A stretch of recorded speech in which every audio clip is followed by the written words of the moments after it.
Question 5 marks का और एक क्वेश्चन 8 मार्क्स का आ जाता है। तो ये चैप्टर आपके एग्ज़ाम में लगभग 13 मार्क्स का हर बार पूछा ही जाता है और बहुत ही ईजीएस्ट चैप्टर है। आइए हम लोग इस चैप्टर को समझते हैं। तो इस चैप्टर को समझने के लिए हमें एक बेसिक चीज़ को समझना पड़ेगा, सममित, ठीक है, सिमेट्रिक। तो सिमेट्रिक का क्या मतलब होता है, सममित का क्या मतलब होता है, सबसे पहले हम इस चीज़ को समझेंगे, ठीक है। तो सममित का क्या मतलब है, मैंने डिफिनेशन स्क्रीन पर लिख रखी है। यदि किसी रेखा के दोनों ओर, यदि किसी रेखा के दोनों ओर वक्र की आकृति एक जैसी हो, यदि किसी रेखा के दोनों ओर वक्र की आकृति एक जैसी हो ना, तब वक्र को उस रेखा के सापेक्ष सममित कहा जाता है। ओके, सिमेट्रिक का क्या मतलब है, सममित का क्या मतलब है। अगर आप ये चीज़ जान गए तो आप समाकलन का अनुप्रयोग जान गए। तो आपको हर फिगर में ये जानना पड़ेगा ना कि किसके सापेक्ष सममित है। ओके, तो आप क्या देखेंगे, इस डिफिनेशन को देखेंगे कि दिया गया वक्र किस रेखा के क्या है, सापेक्ष सममित है। तो डिफिनेशन क्या कह रही है आप जान गए। यदि कोई वक्र, यदि किसी रेखा के दोनों ओर ना, यदि किसी रेखा के दोनों ओर वक्र की आकृति एक जैसी है ना, तब वक्र उस रेखा के सापेक्ष, तब वक्र को उस रेखा के सापेक्ष सममित कहा जाता है। जैसे आपने देख रखा है पैराबोला, राइट हैंड पैराबोला आप देख रखे हैं कि नहीं, बताइए। ये राइट हैंड पैराबोला आपका ऐसा कुछ होता है। तो ये जो राइट हैंड पैराबोला है में ये जो लाइन आप देख रहे हैं, ये एक्स एक्सिस देख रहे हैं कि नहीं आप, ये आपका एक्स एक्सिस है कि नहीं। अब इस एक्स एक्सिस के दोनों ओर देखिए, दोनों ओर जो है, जो आकृति है एक जैसी है कि नहीं, बताइए। दोनों ओर आकृति एक जैसी है ना। तो ये वक्र जो है एक्स अक्ष के सापेक्ष क्या कहलाएगा, सममित कहलाएगा। समझ गए। जैसे हमने ये भी देख रखा है, सर्कल देख रखा है, सर्कल देख रखा है, ये हमारा एक्स एक्सिस है, ठीक है, और ये हमारा क्या है, वाई एक्सिस है। तो जो हमारा सर्कल होता है वो एक्स एक्सिस के भी सममित होता है और वाई एक्सिस के भी सममित होता है। क्योंकि अगर हम एक्स एक्सिस देखें तो भी वो वक्र को एक जैसे दो भाग में करेगा, और अगर हम वाई एक्सिस को देखें तो भी वो वक्र को एक जैसे दो बराबर भागों में बांटेगा, डिवाइड करेगा। समझ गए। तो सिमेट्रिक वाली कौन सी लाइन होती है, समझ गए ना, वो लाइन जो वक्र को एक जैसे ना दो पार्ट में क्या करेगी, डिवाइड। तो वो लाइन उस कर्व के सिमेट्रिक अबाउट कहलाएगा। मतलब समझ गए ना। जैसे आपको ये राइट हैंड पैराबोला था, तो ये राइट हैंड पैराबोला का इक्वेशन आप लोगों को पता है कि वाई स्क्वायर इक्वल क्या होता है, 4ax होता है ना। तो यहाँ के बाद आपको कुछ नोट समझनी पड़ेगी, और वो नोट क्या है आप देख लीजिए। अगर x की पावर क्या हो, इवन, अगर x की पावर क्या हो, इवन, तो हमेशा curve symmetric about Y axis होगा। यहाँ पर देखें आप ना, यहाँ पर आप देखिए y की पावर क्या है, इवन है कि नहीं, देखिए y की पावर इवन है, y की पावर सम है ना। तो इसका मतलब ये कर्व सिमेट्रिक अबाउट क्या होगा, एक्सिस होगा। उल्टा होगा, हमेशा ध्यान रखिएगा। y की पावर इवन है तो कर्व सिमेट्रिक अबाउट देख लीजिए क्या हो गया, एक्स एक्सिस हो गया। तो ये आपका ये जो लाइन है, समझ गए। अगर y की पावर इवन है, अगर y की घात क्या है, सम है, तो आपका कर्व जो है सिमेट्रिक अबाउट एक्स एक्सिस होगा। और अगर x की पावर क्या है, इवन, तो कर्व सिमेट्रिक अबाउट क्या होगा, y एक्सिस होगा। इवन में आपका जो अपवर्ड पैराबोला होता है ना, आप अपवर्ड पैराबोला आप लोग जानते हैं, ये ऐसा कुछ आपका अपवर्ड पैराबोला होता है कि नहीं। तो अपवर्ड पैराबोला के केस में ये देखिए, ये जो वाई एक्सिस है, ये जो वाई एक्सिस है, कर्व को एक जैसे दो पार्ट में डिवाइड कर रहा है कि नहीं। और इसका इक्वेशन आप जानते हैं, एक्स स्क्वायर इक्वल टू क्या होता है, 4ay। समझ रहे हैं बात को। तो ये आप याद रखिएगा, अगर x की पावर इवन है तो हमेशा कर्व सिमेट्रिक अबाउट क्या होगा, वाई एक्सिस होगा। तो ये देखिए वाई एक्सिस के सिमेट्रिक है कि नहीं। सिमेट्रिक का मतलब समझ रहे हैं ना, वो जो सिमेट्रिक वाली लाइन है कर्व को दोनों साइड एक जैसे पार्ट में क्या कर देगा, डिवाइड कर देगा ना। अब अगली जो थर्ड वाली लाइन है, अगर x और y दोनों की पावर क्या हुई, इवन हुई, तो curve symmetric about both axes होगा, जैसे सर्कल। ठीक है, आप देखें स्टैंडर्ड इक्वेशन ऑफ सर्कल का इक्वेशन आपको पता है कि नहीं है, ये होता है कि नहीं बताओ ना, ये वृत्त का मानक समीकरण है कि नहीं। अब इसमें देखो x और y दोनों की पावर क्या है, इवन, तो ये कर्व सिमेट्रिक अबाउट क्या होगा, बोथ एक्सेस होगा। ठीक है, जैसे curve symmetric about X axes का क्या मतलब है कि वो एक जैसे दो पार्ट में करेगा। अगर कोई एक के सिमेट्रिक रहेगा तो एक जैसे दो पार्ट में करेगा, और अगर कोई दोनों कर्व के सिमेट्रिक अबाउट हो जाएगा, अगर curve symmetric about both axes होगा तो ऐसे 4 इक्वल पार्ट में डिवाइड हो जाएगा। समझ रहे हैं बात को कि नहीं। देखिए, अगर जैसे ये आपका जो पैराबोला होता है, कोई एक कर्व के सिमेट्रिक अबाउट होता है कि नहीं, जो पैराबोला होता है वो कर्व सिमेट्रिक अबाउट केवल एक ही एक्सेस होता है ना, तो मतलब एक ही, मतलब दो इक्वल पार्ट में बढ़ता रहता है। और जो सर्कल होता है वो क्या होता है, बोथ एक्सेस के सिमेट्रिक होता है, तो 4 इक्वल पार्ट में बढ़ता रहता है। तो वही के लिए नीचे लाइन लिखी गई है कि अगर दिया गया वक्र कर्व किसी एक अक्ष के सापेक्ष क्या है, सममित, तो एक भाग का क्षेत्रफल ज्ञात करके 2 का गुणा कर देते हैं तो संपूर्ण भाग का क्षेत्रफल हो जाता है। सही है ना। जैसे ये है, हमको इसका क्या निकालना हुआ, क्षेत्रफल। अब ये कर्व सिमेट्रिक अबाउट क्या है, एक्स एक्सिस है ना, तो हमें क्या करना है, एक क्षेत्रफल निकाल लेना है। जैसे हम ऊपर वाले का निकाल लिए, मान लीजिए 4 आया, अब हमें संपूर्ण भाग का क्षेत्रफल बताना हुआ तो 4 दूनी क्या हो जाएगा, 8 हो जाएगा। तो ये लाइन ध्यान रखने से यही आपको फायदा होने वाला है कि अगर कोई भी वक्र आपका किसी एक अक्ष के क्या हुआ, सापेक्ष सममित होगा, तो आप हमेशा क्या करेंगे, एक भाग का क्षेत्रफल निकाल लेंगे और 2 का गुणा कर देंगे तो हमारा संपूर्ण भाग का क्षेत्रफल आ जाएगा कि नहीं, बताइए। जैसे इस केस में क्या करेंगे, एक भाग का क्षेत्रफल निकाल लेंगे और 2 का गुणा कर देंगे, पूरे का क्षेत्रफल हो जाएगा। वैसे यहाँ पे भी आपको क्षेत्रफल निकालना हुआ तो क्या करेंगे, आप एक का निकालेंगे और 2 का गुणा करेंगे तो पूरे का हो जाएगा ना। और नीचे वाली जो लाइन है कि अगर दिया गया वक्र कर्व दोनों अक्षों के सापेक्ष सममित है तो एक भाग का क्षेत्रफल ज्ञात करके 4 का गुणा कर देंगे तो संपूर्ण भाग का क्षेत्रफल हो जाएगा कि नहीं। जैसे हमें इसका क्या ज्ञात करना हुआ, क्षेत्रफल, तो अब हम एक भाग का क्षेत्रफल निकाल लें। जैसे इस भाग का क्षेत्रफल निकाल लें ना, मान लीजिए 7 आया, तो हम 4 का गुणा कर दें तो पूरे वृत्त का क्षेत्रफल हो जाएगा कि नहीं, बताइए। तो यही बेसिक बातें जो है यहाँ पर लिख दिया था। तो इन बातों को आपको जब नहीं तब आप यूजेस यहाँ पर क्वेश्चन करते टाइम देखेंगे। तो ये बेसिक बातें थी जो आपको पता होनी चाहिए। तो सबसे पहली बात आपको सममित सिमेट्रिक का मतलब ध्यान में रखना है कि कोई रेखा वक्र को, ठीक है, यहाँ पे देख लीजिए, अगर कोई रेखा वक्र को दोनों ओर एक जैसे भागों में क्या करे, विभाजित करे, तो वो रेखा उस वक्र के सापेक्ष क्या कही जाएगी, सममित कही जाएगी। तो यहाँ पर देखिए राइट हैंड पैराबोला के केस में एक्स एक्सेस जो है वक्र को एक जैसे 2 भागों में विभाजित करता है, इसलिए राइट हैंड पैराबोला किस कर्व के सिमेट्रिक होता है, एक्स एक्सेस के। और जो अपवर्ड पैराबोला होता है वो कर्व सिमेट्रिक अबाउट क्या होता है, वाई एक्सेस होता है। और स्टैंडर्ड इक्वेशन ऑफ सर्कल जो है बोथ एक्सेस के सिमेट्रिक अबाउट होता है। तो सममित का मतलब समझ गए, वो लाइन जो वक्र को एक जैसे 2 भागों में डिवाइड करती है ना, चित्र में वो लाइन क्या कहलाएगी, उस कर्व के सिमेट्रिक अबाउट कहलाएगी। समझ गए बात को। तो उसके बाद कुछ बेसिक बातें लिखी गई थी जो आप समझ गए हैं कि अगर x की पावर इवन है ना, x की पावर इवन है तो curve symmetric about y axes होगा, जैसे आपने यहाँ पे देखा ना। समीकरण से ये पहचान आपको, यहाँ पे आपको चित्र थोड़ी दिया रहेगा बच्चों, इक्वेशन दिया रहेगा। क्या दिया रहेगा, समीकरण दिया रहेगा, वक्र का समीकरण दिया रहेगा, और उससे जानना होगा कि कर्व सिमेट्रिक अबाउट क्या है, कर्व सिमेट्रिक अबाउट ना बोथ एक्सेस है कि 1 एक्सेस है। तो इसके लिए आपको यहाँ पे कुछ इंपॉर्टेंट बात हमने नोट करा दिया कि अगर x की पावर इवन है तो कर्व सिमेट्रिक अबाउट क्या होगा, y एक्सेस होगा, और y की पावर अगर इवन है तो कर्व सिमेट्रिक अबाउट क्या होगा, x एक्सेस होगा, और अगर दोनों के सिमेट्रिक है तो curve symmetric about both axes होगा। ठीक है, ये महत्वपूर्ण पॉइंट थे। उसके बाद आपने देखा कि अगर अब जान ही रहे हैं कि अगर कोई भी लाइन के सिमेट्रिक रहेगा तो वो समान 2 भागों में बढ़ जाएगा, एक का निकालेंगे।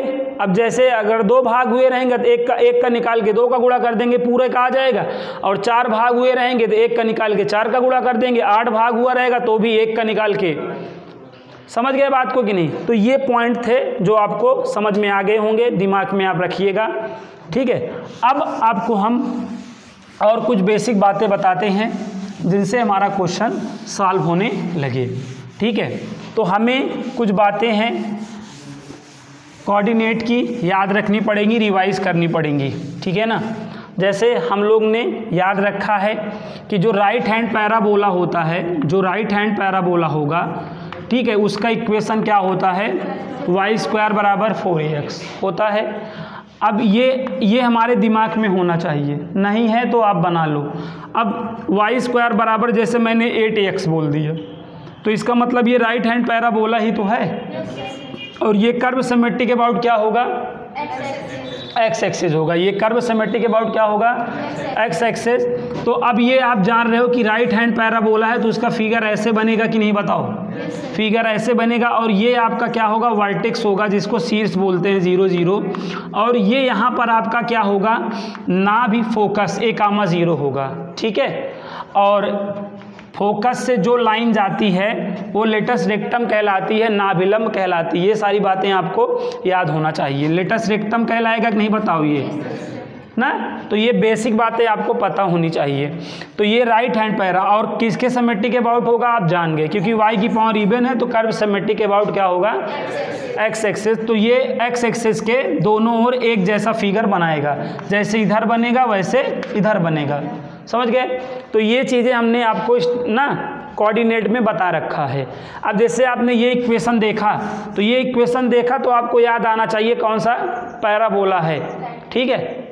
इक्वेशन आप जो है, जो पैराबोला होता है 2 in 1 फॉर्म में होता है, बताया था, याद करो। 2 in 1 फॉर्म में होता है कि नहीं, एक तरफ पावर 2 होती है और एक तरफ 1 होती है। जैसे एक्स वाई होता है, तो एक्स में एक की पावर मतलब 2 रहेगी और एक की पावर 1 रहेगी। तो अगर 2 in 1 फॉर्म में आपको इक्वेशन दे रहा है तो जान जाओ वो पैराबोला का है, ठीक है। बाकी वृत्त का मानक समीकरण आप लोग को याद ही है। वृत्त का मानक समीकरण ये है, ये कब है, जब जो है सर्कल प्लस, भाई जब वृत्त का मानक समीकरण होता है तो सर्कल प्लस फिगर बनता है कि नहीं, मतलब जो केंद्र होता है सर्कल का यहाँ पे रहता है और रेडियस ये यहाँ से यहाँ तक रहती है ना। तो अब यहाँ पे मैं अगर कोऑर्डिनेट आपसे पूछूँ तो a,0 ऐसे, यहाँ पे 0,a, इधर -a,0, याद करो 0,-a, ये सब चीज़ें आपको याद होनी चाहिए, ठीक है। अब जैसे आपको ऐसे दे दिया जाएगा x² + y² बराबर 4, तो आप तुरंत जान जाओ ये वृत्त का मानक समीकरण है, इसका चित्र ऐसे बनेगा, ठीक है। आपको इक्वेशन से फिगर बनाना आना चाहिए, नहीं तो समाकलन का अनुप्रयोग में आपको बहुत ज़्यादा समस्या होगी ना, आप जान ही नहीं पाओगे क्षेत्रफल कौन सा ज्ञात करना है। तो यहाँ पे हमें ऐसे क्या दिए रहेंगे, इक्वेशन दिए रहेंगे, जिनकी सहायता से हम जानेंगे कि ये कौन सा मतलब जो है सिचुएशन में आपका राइट हैंड पैराबोला है या कौन से टाइप्स में आपका सर्कल है, ठीक है ना। तो ज़्यादातर ये स्टैंडर्ड वाले ही क्वेश्चन मिलेंगे, 2-4 क्वेश्चनों को छोड़कर, नहीं तो स्टैंडर्ड वाली ही सिचुएशंस यहाँ पे बन जानी है, ठीक है। तो जैसे अब यहाँ पे जैसे ये है तो आप जान रहे हो, अब इस पर भी क्या होगा, सेंटर आपका 0 0 ही होगा, बस यहाँ पे रेडियस क्या हो जाएगी आपकी 2 हो जाएगी ना, क्योंकि a² बराबर 4, तो स्क्वायर रूट ले लोगे तो r की वैल्यू 2 आ जाएगी या a की वैल्यू 2 आ जाएगी, समझ गए। तो क्वेश्चन के अकॉर्डिंग चीज़ों को रिवाइज कराऊंगा, क्योंकि अभी भले करा रहा हूँ, क्वेश्चन में फिर से रिवाइज कराना पड़ेगा। जैसे जैसे क्वेश्चन मिलता चलेगा वैसा वैसा मैं कोऑर्डिनेट रिवाइज कराता चलूँगा ना। अब डायरेक्ट मैं आपको क्वेश्चन पर लेके चलूँगा और सीखूँगा कि यहाँ पे क्षेत्रफल जो है कैसे ज्ञात किए जाते हैं, ठीक है। अभी तक प्रीवियस क्लास में जो है हम लोग क्या करते थे, केवल पर्टिकुलर फिगर का ही क्षेत्रफल ज्ञात कर पाते थे।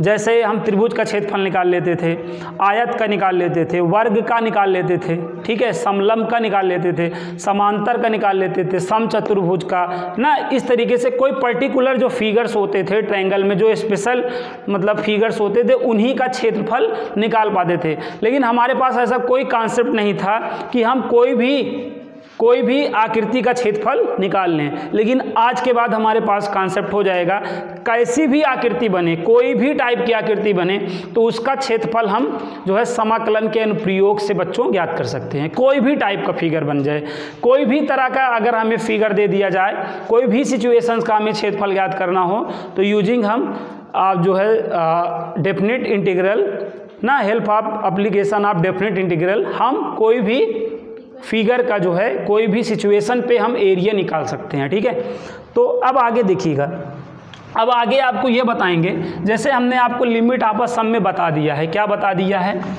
Integral of a to b fx dx, इसका मतलब आपको मैंने बता दिया है। ठीक है, तो इसका मतलब मैंने आपको ये बताया है बच्चों, जो बताया थोड़ा सा रिवाइज करते हैं। ठीक है, तो ये क्या रिप्रेजेंट करता है, हमारे माइंड में है ना, क्या, area under the curve from a to b। ठीक है, तो ये क्या करता है, वक्र के क्षेत्रफल को रिप्रेजेंट करता है ना, वक्र के क्षेत्रफल को रिप्रेजेंट करता है। जैसे ये कोई वक्र है, y इक्वल एफ एक्स क्या है, कोई वक्र है जो x equal to a to x equal to b तक क्या है, घिरा हुआ है। ठीक है, अब हमें ये क्षेत्रफल बताना हुआ, ये पूरा क्षेत्रफल हमें क्या करना हुआ, बताना हुआ।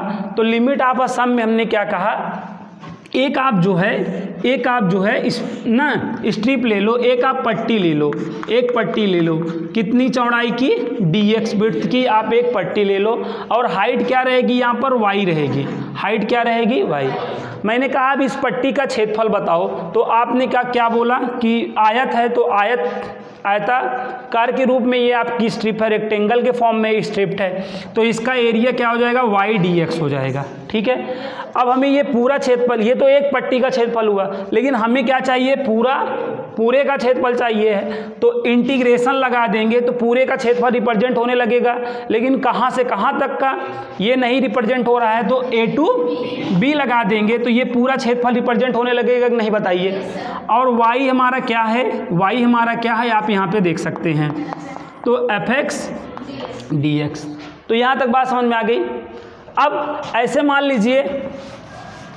लीजिए, तो इस तरीके से हम देखिए लिमिट ऑफ सम में इसका मतलब समझ चुके थे कि हमें कोई भी सिचुएशन पे अगर क्या ज्ञात करना हो, क्षेत्रफल ज्ञात करना हो, तो हम क्या करेंगे, एक पट्टी ले लेंगे। ठीक है, एक पट्टी ले लेंगे। अभी हमने किस पे पट्टी लिया था, x पे। यहाँ पे इस चीज़ को आप समझिएगा ना। अब यहाँ पर आपको ध्यान देना पड़ेगा, जैसे ये है, यहाँ पर हमने क्या किया, इसका हमें क्षेत्रफल बताना था, तो ये पट्टी हमने किस पे लिया, x एक्सिस पे लिया ना, dx की पट्टी लिया कि नहीं, बताओ। dx की पट्टी, अगर मैं dx लूँगा तो यहाँ पे y का मल्टीप्लाई होगा, और ये a to b, ये आपका क्या बन गया, एरिया बन गया ना। अब यहाँ पे ये जो a और b है, ये x इक्वल टू a है और ये x इक्वल टू b है, ये बात समझिएगा। ठीक है, जिसके रिस्पेक्ट, जिसकी पट्टी लिए हो, किसकी पट्टी लिए हो ना, x पे पट्टी लिए हो, तो ये लिमिट x की बनेगी, जिसकी पट्टी उसकी लिमिट, समझ गए ना। और अब मान लो सपोज आप यहाँ पे dy कर लो, यहाँ पे क्या कर लो, dy, तो यहाँ dy कर रहे हो तो यहाँ पे x का मल्टीप्लाई होगा ना, और यहाँ पे क्या होगा, a to b। अब ये एरिया बन जाएगा ना। अब यहाँ पे देखो y है ना, तो ये जो लिमिट है ना, ये y equal to a, y equal to b होगी। इस बेसिक बात को समझो यार। मान लो कर्व आपका ऐसा भी तो हो सकता है, ये ऐसे हो गया ना, तो ये आप ऐसे करोगे ना, ये आपका क्या हुआ, y इक्वल टू a और ये y इक्वल टू b। ठीक है, अब हमें ये एरिया कैलकुलेट करना हुआ तो हम क्या करेंगे, यहाँ पे dy विड्थ की क्या ले लेंगे, एक स्ट्रिप ले लेंगे। ठीक है, और यहाँ पे अब हाइट क्या रहेगी, x ना। अब इस पट्टी का एरिया निकालेंगे तो क्या हो जाएगा, x dy, इंटीग्रेशन लगाएंगे a to b, तो ये आपका एरिया बन जाएगा कि नहीं। अब यहाँ पे देखो dy रिस्पेक्ट के अकॉर्डिंग लिमिट होनी है, जैसे यहाँ पे dy लिए हो तो ये y equal to a, y equal to b। ठीक है, हम स्ट्रिप किसी पे भी ले सकते हैं, x एक्सिस पे भी ले सकते हैं, y एक्सिस पे भी ले सकते हैं। तो आपको ध्यान में रखना है कि आपको कोई भी कर्व का क्षेत्रफल अगर आपको ज्ञात करना है तो हो सकता है वो x एक्सिस के अकॉर्डिंग हो सकता है y एक्सिस के अकॉर्डिंग हो। ठीक है, जिससे क्या रहेगा, वो जिससे कनेक्ट रहेगा फिगर। भाई x एक्सिस से कनेक्ट है तो हमें किसकी स्ट्रिप लेनी है, x एक्सिस पे स्ट्रिप लेनी है dx की, और y एक्सिस से कनेक्टेड है तो y पे लेनी है। तो अगर x एक्सिस पे लिए हो तो ये जो लिमिट बनेगी x equal to a, x equal to b की बनेगी, ये बात बताना चाह रहा हूँ। और y एक्सिस पे अगर लिए हो तो ये जो लिमिट बनेगी ये और ये बनेगी। क्लियर है बात। अब आगे मैं आपको डायरेक्ट क्वेश्चन से सिखाता हूँ, ठीक है। आप हमें एक बुक दे दीजिए और आपको मैं एक एक क्वेश्चन इसका सॉल्व करके बताता हूँ किस तरीके से क्वेश्चन इसके सॉल्व होंगे, ठीक है। देखिए पहला क्वेश्चन हम इसका लेते हैं, ध्यान दीजिएगा। 8.1 का पहला क्वेश्चन देखिए, ध्यान दीजिएगा। 8.1 का पहला क्वेश्चन क्या है, देखिए। वक्र y square equal to x, वक्र y square equal to x, रेखाओं x इक्वल 1 x इक्वल 4 एवं ध्यान दीजिए x अक्ष से घिरे छेद का प्रथम पाद में क्षेत्रफल ज्ञात कीजिए। से घिरे छेद का प्रथम पाद में क्षेत्रफल ज्ञात कीजिए। अब यहाँ पे बात समझिए, y square equal to x ना। अब ये देखिए जो इक्वेशन है 2 in 1 फॉर्म में है कि नहीं, बताओ। 2 in 1 फॉर्म में है तो ये आपका पैराबोला हुआ, और पैराबोला में कौन सा अपवर्ड पैराबोला हुआ ना, अपवर्ड पैराबोला हुआ कि नहीं, बताओ ना। तो सॉरी, राइट हैंड पैराबोला हुआ। क्या हुआ, राइट हैंड पैराबोला हुआ। और यहाँ पे देखो y की पावर इवन है, y की पावर इवन है, तो इसका भी हम फिगर बनाएंगे तो कर्व सिमेट्रिक अबाउट क्या होगा, x एक्सेस होगा कि नहीं, बताओ। कर्व सिमेट्रिक अबाउट क्या होगा, x एक्सेस होगा। तो हम इसका फिगर बनाएंगे तो कैसा पैराबोला है, राइट हैंड पैराबोला। और राइट हैंड पैराबोला कैसे बनता है आप जानते हो, ठीक है। ये आपका राइट हैंड पैराबोला हुआ, ये राइट हैंड पैराबोला हुआ कि नहीं, बताओ, हुआ। और उसके बाद देखो रेखाओं x इक्वल 1 और x इक्वल 4 दिया है, ठीक है। तो x इक्वल 1 यहाँ पे कहीं होगा सपोज, और x इक्वल 4 यहाँ कहीं होगा। ये क्या है, x इक्वल 1, समझ में आ रहा बात, और ये x इक्वल 4 है, ठीक है ना। और x अक्ष, और किससे, x अक्ष तो यही है, बताओ, ये x अक्ष है। तो क्या बोला है, y square equal to x और रेखाओं x इक्वल 1 x इक्वल 4 एवं x अक्ष से घिरे छेद का प्रथम चतुर्थांश में क्षेत्रफल आपको ज्ञात करना है, ठीक है। तो x इक्वल 1 का मतलब आप जान ही रहे हैं, ये यहाँ तक ना, और x इक्वल 4 का मतलब यहाँ तक, ठीक है। अब आपको क्या करना है, ये आपका क्या है, पैराबोला है कि नहीं, ये ऐसे आपका पैराबोला है ना। और ये x अक्ष है आपका, ये क्या है, ये x अक्ष, और x इक्वल 1, क्या, x इक्वल 1। तो एक काम करो, x इक्वल 1 के लिए ऐसे लाइन ड्रान कर दो, ठीक है। और x इक्वल 4 के लिए एक लाइन ड्रान कर दो, ऐसे ड्रान कर दिए ना। तो इन चारों सिचुएशनों से कौन सा क्षेत्र बना, ये वाला बना कि नहीं, बताओ। क्या कह रहा है, राइट हैंड पैराबोला हो, x इक्वल 1 हो, रेखाओं किससे, x इक्वल 1।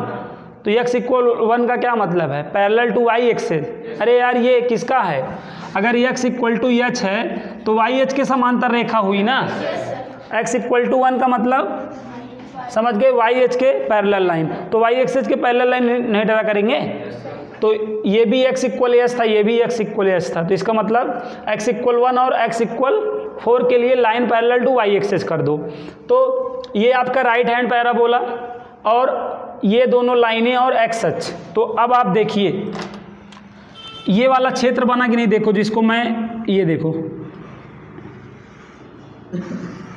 ये बना ना, ये बना कि नहीं, बताओ। ये बना, ये बना कि नहीं। तो हमें इसी क्षेत्र का क्या याद करना है, क्षेत्रफल। लेकिन इसका नहीं याद करना है, क्योंकि हमें क्या बोला है, केवल प्रथम चतुर्थांश में बोला है। किस में बोला है, प्रथम चतुर्थांश में बोला है ना। इस वजह से हम केवल ये वाला क्षेत्रफल ज्ञात करेंगे बस। बताओ, यही वाला क्षेत्रफल हमें ज्ञात करना है, बताओ। तो ये जो क्षेत्र बना है, ये देखो किसके अलॉन्ग है, x एक्सेस के अलॉन्ग है।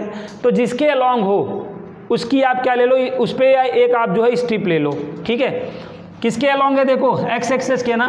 तो x एक्सेस की यहाँ पे क्या करोगे, आप एक पट्टी ले लोगे। x एक्सेस की क्या ले लोगे, यार पट्टी। dx विड्थ की क्या ले लोगे, पट्टी। बोलो, पट्टी ले लिए। अब यहाँ पे dx की है ना, तो बगल कौन आएगा, y, और यहाँ पे a to b, यही आपका क्या हो गया, रिक्वायर्ड एरिया, यही क्षेत्रफल आपको ज्ञात करना है। बताइए हो गया कि नहीं, यहाँ तक आया सभी को। अब यहाँ पे देखो, अब यहाँ